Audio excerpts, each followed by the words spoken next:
Malaysia's first locally developed EV starts from $19,400. Buyers must lease the 52.5 kilowatt-hour battery for 9 years. Electric motor makes 201 horsepower with 277 miles of range. Malaysian automaker Perodua has taken its first serious step into electrification with the launch of the QV-E, short for Quest for Visionary Electric Vehicle.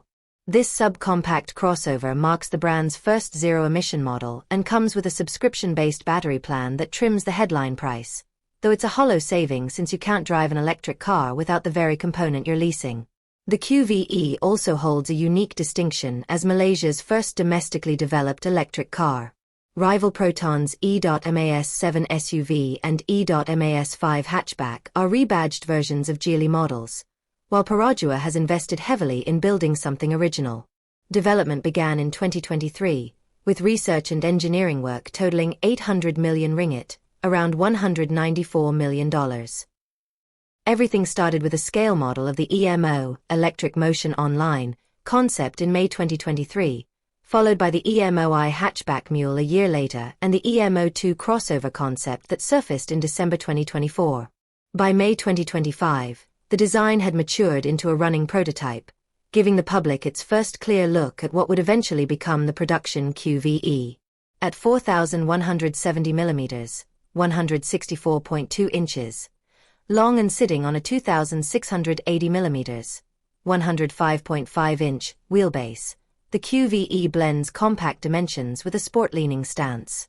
Its front end features sharp split LED headlights, a contoured hood, and muscular fenders. The silhouette bears some resemblance to the previous generation Toyota CHR and the current Nissan Juke, particularly around the window line. The front door handles are flush with the bodywork, while the rear ones are hidden on the C-pillars. Moving to the rear, the sloping roof meets a full-width light bar and integrated diffuser. The crossover rolls on 18-inch alloy wheels and comes in only 2 shades for now: ice blue and caviar gray. Inside, the dashboard plays it safe, leaning more toward functional than inspiring. A pair of 10.25-inch screens, one for infotainment, the other for instruments, cover the basics without breaking new ground. The floating center console, ambient lighting, and aluminum-look trim do their best to lift the mood, though the overall impression still feels more cost-conscious than cutting-edge.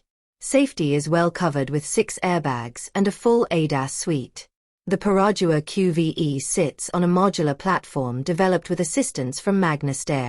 Power comes from a single electric motor rated at 201 horsepower, 150 kilowatts/204 horsepower, and 285 newton-meters, 210 lb-ft of torque, driving the front wheels for a 0 to 100 km per hour, 0 to 62 miles per hour, time of 7.5 seconds.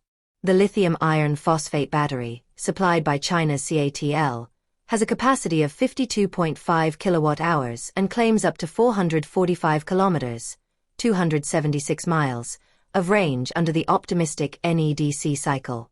The catch, of course, is that this essential piece of hardware isn't actually included in the car's price.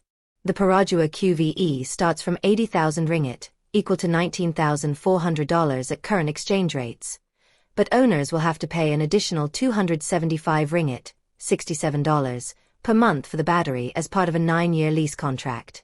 Perodua CEO Zainal Abidin Ahmad says the battery as a service (BaaS) model ensures a lifetime guarantee on the battery for our customers' peace of mind, calling it a way to reduce ownership anxiety often tied to electric vehicles. Production is set to take place locally in Malaysia, starting with 500 units per month before ramping up to 3,000 by the third quarter of 2026. Bloomberg reports that Perodua aims for 50% local parts content by early 2026, rising to 70% by 2030. Electric vehicle adoption in Malaysia continues to gather pace, with the government targeting EVs to make up 15% of new car sales by the end of the decade.